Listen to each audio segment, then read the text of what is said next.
ভারত থেকে আমদানি ছাড়া যাদের চলে না তাদের মুখে এত ফুটানি আসে কোত্থেকে? 4 লক্ষ টাকা আবার আলু হলো রে ভাই, আবার 4 লক্ষ টাকা আলু ক্ষতি করতে। এবার লং মার্চ ডেকেছে ভারতীয় কৃষকেরা।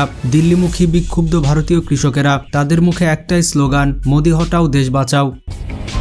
এবার বাংলাদেশ সিরিয়ার পর ভারতের প্রধানমন্ত্রী নরেন্দ্র মোদীর কাউন্টডাউন শুরু। মোদী প্রশাসনের উপর ফুঁসে ফেপে উঠেছে খোদ ভারতীয়রা। এবার আর রক্ষা নেই নরেন্দ্র মোদীর। ভারতীয় কৃষকদের আর ব্যবসায়ীদের কাছে নরেন্দ্র মোদীর পতন হতে চলেছে। राम और राज दोनों लेर पड़ गए हमारी, हम क्या करें या कैसे मर जाएं, फांसी लगा करके मर जाएं क्या हम? অবাক করা বিষয়টি হচ্ছে কৃষকদের থামাতে পুলিশ বাহিনী লাঠিচার্জ পর্যন্ত করেছে, আর কৃষকরা দিল্লি অভিযানে অনড়। বাংলাদেশকে শায়েস্তা করতে এসে এখন ভারতের অবস্থাই খারাপ। মোদী সরকার এখন হাই হাই করছে। খুবই খারাপ অবস্থা, এত খারাপ অবস্থা যে কিভাবে আমরা মার্কেট কিভাবে করব না করব কোনো রকমে পাচ্ছি না। কাস্টমার তো একদম নেই, কিভাবে ব্যবসা চলবে সেইটাই আমরা চিন্তা করতে পারছি। তাদের আলু পেঁয়াজ রপ্তানির জায়গা নেই। ভারতের সব থেকে বড় মার্কেট ছিল কিন্তু বাংলাদেশ, এখন সে দরজাও বন্ধ হয়ে গিয়েছে ভারতের জন্য।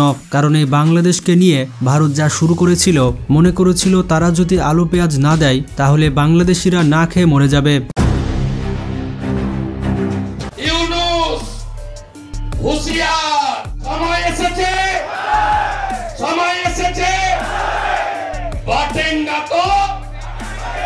পরেশানি, খাবার টাকা হবে না, হোটেলে সব বন্ধ হয়ে যাবে, পুরো ডাক্তারখানা বন্ধ হয়ে যাবে, পুরো বড় বাজার নিউ মার্কেট সবাই বন্ধ হয়ে যাবে। ভারত যখনই আলু পেঁয়াজ বাংলাদেশে বন্ধ করে দিল, তখনই আল্লাহর সাহায্যে বাংলাদেশের পাশে দাঁড়িয়ে গেল পাকিস্তান এবং আফগানিস্তান। পাকিস্তান, তুরস্ক, আফগানিস্তান বাংলাদেশে টনের পর টন পেঁয়াজ এবং আলু পাঠাচ্ছে।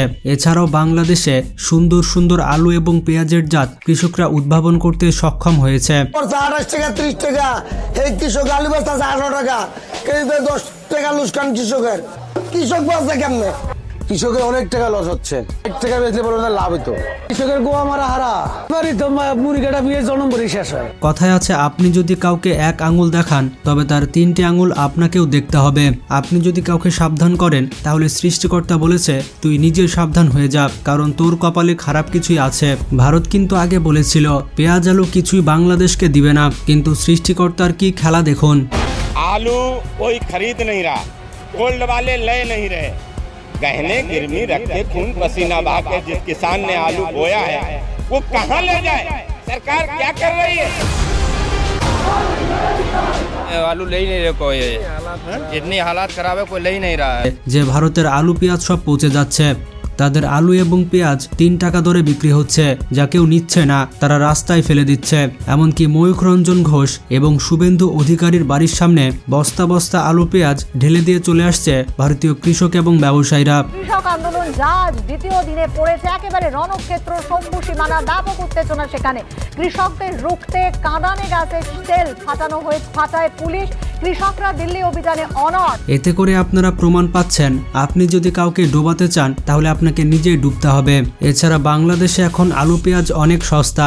বাংলাদেশে পেঁয়াজের এত উৎপাদন হয়েছে যে আপনি খেয়ে শেষ করতে পারবেন না। ঢাকার কাঁচা বাজারে এখন ফুলকপি 10 টাকা, আলু বিক্রি হচ্ছে 30 টাকাতে, আর পেঁয়াজ বিক্রি হচ্ছে 40-50 টাকায়। আর এগুলো কিছুই ভারতের নয়, এগুলো সবই বাংলাদেশের উৎপাদনকৃত। তবে কিছু কিছু পাকিস্তান, চায়না এবং অন্যান্য দেশ থেকেও আসছে। তাহলে ভারত আমাদের বাংলাদেশকে ডোবাতে পারেনি, আমাদেরকে ডোবাতে চেয়ে তারা এখন উল্টো নিজেরাই ডুবছে। আর আপনারা পাঠাবেন ইন্ডিয়ানরা চুলকানি রোগে ভুগছে, বাংলাদেশকে ষড়যন্ত্র করেছিল, এখানেও চুলকানি রোগ হবে। আমরা সেই টিকা আর কিনি নাই আপনাদের কাছ থেকে। দুই নাম্বার জিনিস দিলে এবার পাকিস্তান থেকে টিকা কেনেন। এমন অবস্থা হয়েছে যে রাস্তায় যদি শুভেন্দু অধিকারী আর ময়ূখ রঞ্জনকে পায় তাহলে রাস্তাতে তাদেরকে ছিঁড়ে খেয়ে ফেলবে। কারণ শুভেন্দু অধিকারী উস্কানি দিয়েছিল মোদীকে যে ভারত থেকে কোনো জিনিস বাংলাদেশকে দেওয়া যাবে না। তাই ভারতকে বলতে চাই, বাংলাদেশ তোমাদের বাসটা কোথায় দিয়েছে তা একবার ভেবে দেখো। এখন বাংলাদেশই তোমাদের পেশাব পায়খানা বন্ধ করে দিয়েছে। কৃষকদের দিল্লি চলো পদযাত্রায় ঘিরে শুক্রবার থেকে উত্তাল ভারত।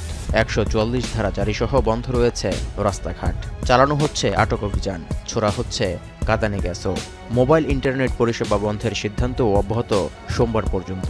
তোমরা সীমান্তে বাংলাদেশিদের মারবে আর বাংলাদেশ সারা জীবন চুপ করে থাকবে, এটা তো হতে পারে না। সব সময় কি একই পরিস্থিতি থাকে নাকি? তোমরা মনে করেছো বাংলাদেশকে তোমরা অঙ্গরাজ্য বানিয়ে রাখবে, এটা কি তোমরা মামার বাড়ি পেয়েছো? এত কিছু করেও কৃষকদের উৎপাদিত পণ্যের ন্যায্য দাম নিশ্চিতের দাবিতে আবারও শুরু হওয়া আন্দোলন দমাতে পারছে না প্রশাসন। দাবিতে অনড় তারা। ভয় দেখিয়ে তাদের ঠেকানো যাবে না বলেও হুঁশিয়ারি দিয়েছেন এক একজন ফসল ফলানো যোদ্ধা। বাংলাদেশ একটা স্বাধীন দেশ, বাংলাদেশ উর্বর দেশ, একটি সোনার দেশ। বাংলাদেশের মানুষ তোমাদের চেয়ে সচেতন, অতিথিপরায়ণ এবং বাংলাদেশের মানুষ অসাম্প্রদায়িক। বাংলাদেশ সবসময় সম্প্রীতি বজায় রেখে চলে। ভারত যদি মনে করে তারা বাংলাদেশে অশান্তি সৃষ্টি করে তারা ভালো থাকবে, তাহলে এটি কোনোভাবেই সম্ভব নয়, কারণ প্রতিবেশীকে জ্বালিয়ে নিজে কখনো ভালো থাকা যায় না। শুভেন্দু অধিকারীকে এখন ভারতের মানুষই গালাগালি করে। মোদি হটাও দেশ বাঁচাও স্লোগানে মুখর ভারতের দিল্লি। সাধারণ ব্যবসায়ী, কৃষক থেকে শুরু করে সাধারণ জনতা সবাই ক্ষোভ প্রকাশ করছেন মোদি সরকারের কর্মকাণ্ডে। শুভেন্দু অধিকারীকে সম্প্রতি গ্রেফতারও করা হয়েছে। আপনারা দেখতেই পাচ্ছেন তাকে গ্রেফতার করা হয়েছে এবং পুলিশ ভ্যানে তোলা হয়েছে। আর কোনোভাবেই থামানো যাচ্ছে না ভারতের কৃষক আন্দোলন। এখন মোদি সরকার কি ব্যবস্থা গ্রহণ করে এটাই দেখার বিষয়। আমার তো মনে হচ্ছে খুবই জলদি মোদি সরকারের পতন হতে চলেছে।